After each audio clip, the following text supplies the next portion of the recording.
Hi y'all, welcome back to my channel. My name is Jupiter James, where I awaken the astrologer within you. You know, I really do feel that before a time of iPhones and iPads and I this and I that, we were a culture and a society and a people who were better able to interpret and align ourselves with the language of the stars. And it was only with that language were we able to interpret our birth charts, our maps, our blueprints for how to get by in this life, you know, how to do what we were meant to do.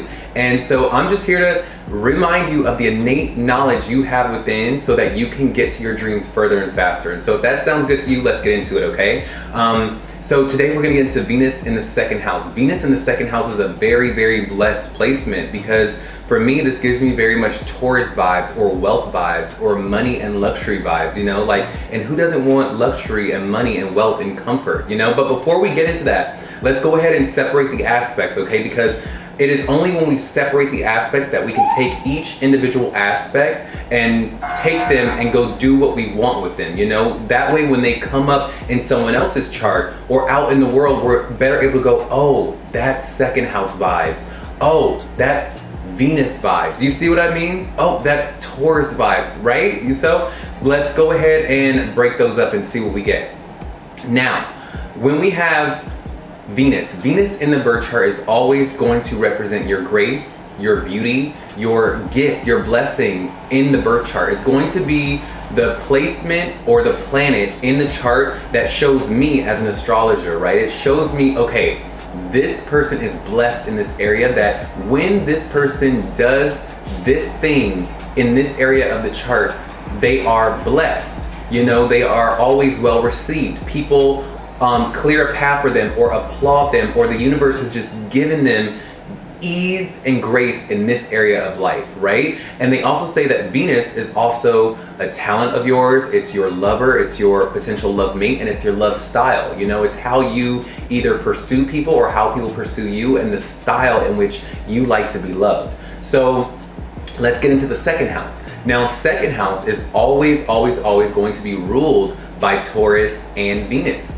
Now, this is the default. No matter what sign falls in your chart in the second house, by default, like out of the package iPhone settings, the second house is always going to be ruled by Taurus and Venus. So this is going to mean that this is the house of wealth. This is the house of money, your resources, the things you can sell, the things you own, your assets. This is gonna be your family lineage and where you come from. You know, it's the foundations of you. It's like, yeah, it's your family, it's your wealth, it's your resources, it's your foundation. It's the things you stand on to walk out in the world and go, I am such and such. I am, but it's, we all need something, right? We all need a home. We all need a childhood or family members and a family and resources and things we can call home and say that, like, if things were to go wrong, right, we can look back and say, oh, hey,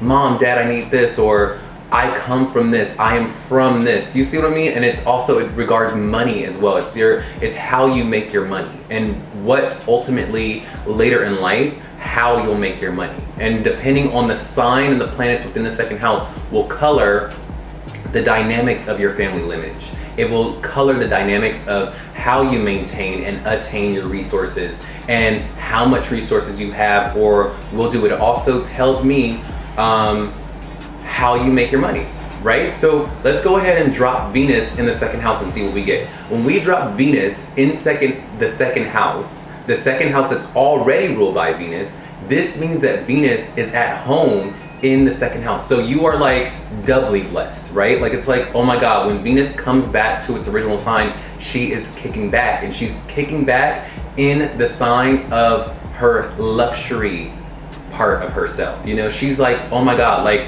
I get to be comfortable. Oh my God, I'm comfortable, I'm wealthy, I'm good. You know, like, resources are good. Like, you're probably never someone that's broke or doesn't have a way to not get money. You know, you always have something about you that's like, I'm never gonna be broke. Either it's your family that has money, either you have put yourself in a position where you know how to get money, or you just are around money. Your wealth is something you've been blessed with. It's something that even if you didn't come from wealth, later on in life, or just early, like I'd say by, you know, by your 20s, you will probably sell something or know something or build a product or something that will get you wealth. You're really blessed when it comes to money and attaining money and getting resources.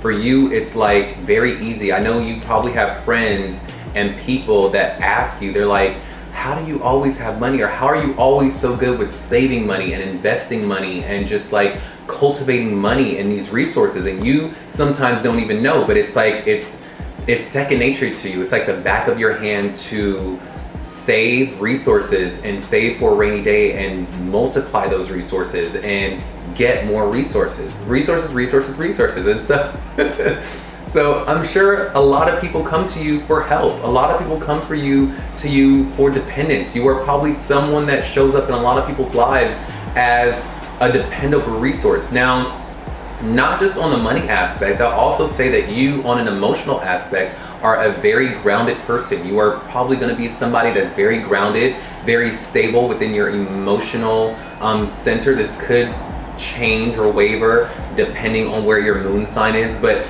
I'd still say that how you show up in the world is going to be very stable. You're not going to be transforming all the time, or job to job, or this to this. You're going to be someone that is very, very stable, because Venus is back home in Taurus in the second house, and this just indicates stability. You're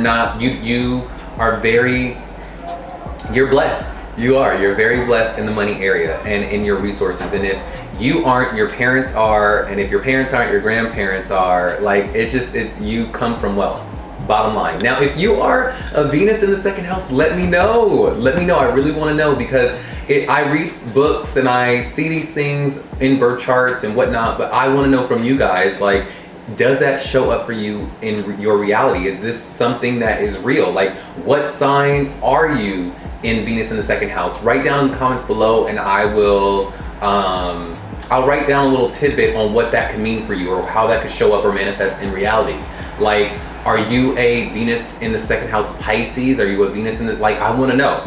But yeah, I will say that, like, in your love style, in your love nature, you're also going to go for that as well. You're going to go for people who also have money. You're going to go for people who also have stability and who you can depend on, and who, you know, when a rainy day comes, they're not going to waver or falter or fall or, you know, run when things get tough. Because you are that way. You're strong, you're solid in your emotional nature. And even if not in your emotional nature, just in your life in general, you are someone that is a very even-keeled, stable person, and you want that as a partner as well. And that'll also be something that you show. This is something that you will show on your dates, or when you're pursuing someone. You're going to take a very steady, slow approach when you date.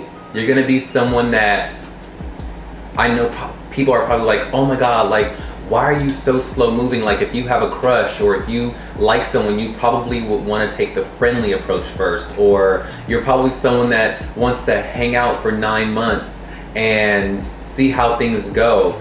And people probably get annoyed with you or mad with you, because they're like, come on, like, do you like me or not? And you're like, I like you, but I want to build a foundation with you. I'm not just trying to jump into something to jump into it, because when you love hard, and you love long, and you love forever. It's not something that, it's like planting a seed with you. You want to plant a seed and watch it grow from the roots all the way to a full-grown tree, and that takes time. Time is something that you are willing to put in when you like someone, but for some people, they don't know, they're not well versed in that, because they're not a Venus in the second houser, you see? So yeah, if this is true for you, let me know. You guys, I do birth chart readings. I would love to relay the messages of the stars for you for whatever is going on. Remember, we are not just one aspect of our chart, so it will behoove you to go out into the world and say, oh, I'm a Venus in the second houser, and then that's it. No, like, no. We are the sum total of all the aspects in our chart, and I would be happy to help you and show you the comprehensive details and gifts that you have for you. Yeah? Okay, so I will see y'all on the next video. Y'all have a great day, all right? Bye.